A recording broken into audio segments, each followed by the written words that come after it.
नमस्कार. भगवद्गीता भावार्थ मालिकेमध्ये आपले स्वागत आहे.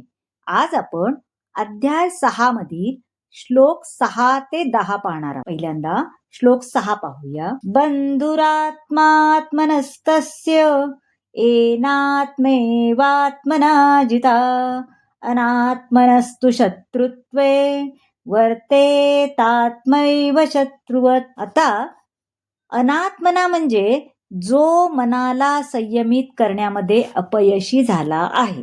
ज्याने मनाला जिंकले आहे त्याच्यासाठी मन हे सर्वोत्तम मित्र आहे, परंतु असे करण्यामध्ये जो अपयशी झाला आहे त्याच्यासाठी त्याचे तेच हे मन हे परमशत्रू असते. आता मनाला संयमित करणे हा अष्टांग योगाचा अभ्यासाचा उद्देश आहे. जोपर्यंत मन संयमित होत नाही तोपर्यंत हा योग म्हणजे निव्वळ कालापुया आहे, म्हणजे नुसते आपण व्यायामच केल्यासारखं आहे, नाही का नाही.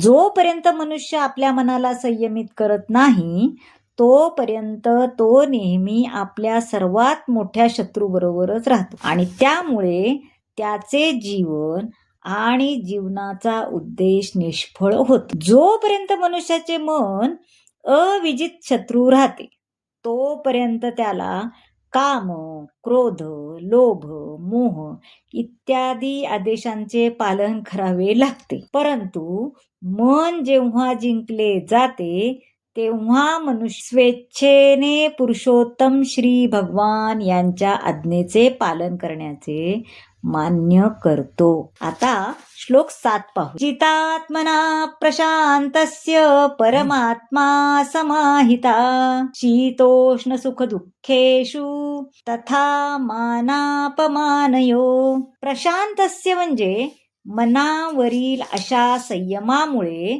ज्याने शांती प्राप्त केली आहे आणि ज्याने मन जिंकले. तर ज्याने मन जिंकले त्याला परमात्मा प्राप्त झालेलाच असतो ना, त्याने शांती प्राप्त केलेली आहे. अशा मनुष्यासाठी सुख आणि दुःख, शीत आणि उष्ण म्हणजे गरम गरम, मान अपमान सर्व काही सारखेच असतं ना, बरोबर आहे. आता पुरुषोत्तम श्री भगवान यांच्या आज्ञांचे पालन करणे हे प्रत्येक वास्तविक जीवाचे लक्ष्य. मन जेव्हा बाह्य मायाशक्तीने चुकीच्या मार्गाने नेले जाते तेव्हा मनुष्य भौतिक क्रियांमध्ये गुंतला जातो.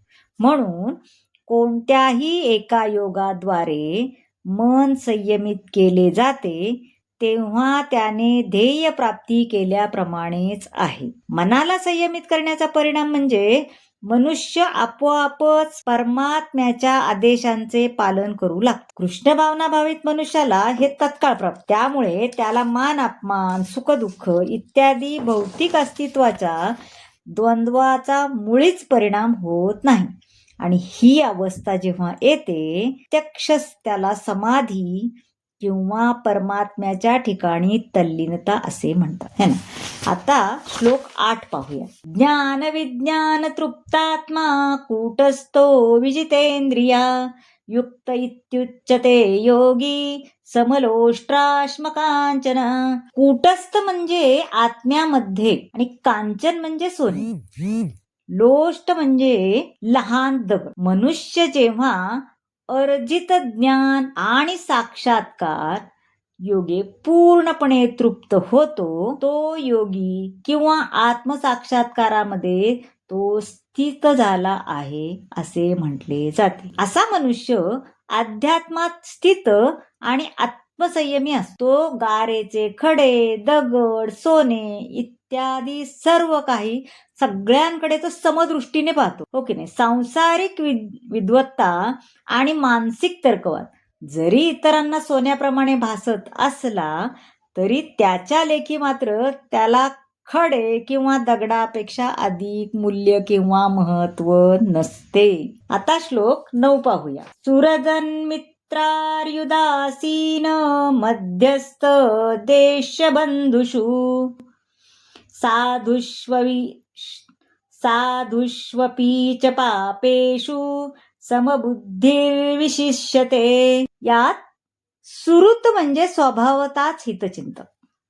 मनुष्य जेव्हा प्रामाणिक हितचिंतक, सुहृद तटस्थ, मध्यस्थ, द्वेषी, मित्र आणि शत्रू, पुण्यवान आणि पापी या सर्वांकडे समबुद्धीने पाहतो, तेव्हा तो अधिक प्रगत किंवा विशेष मानला जातो. आता श्लोक 10 पाहूयात. योगी युञ्जित सतत मात्मानं रहसि स्थितम् एकाकीयत चित्तात्मा निराशीर परिग्रहा.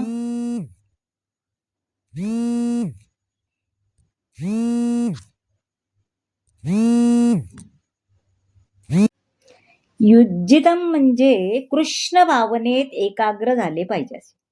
यतचित्त आत्मा म्हणजे मनामध्ये सतत सावध असणारा.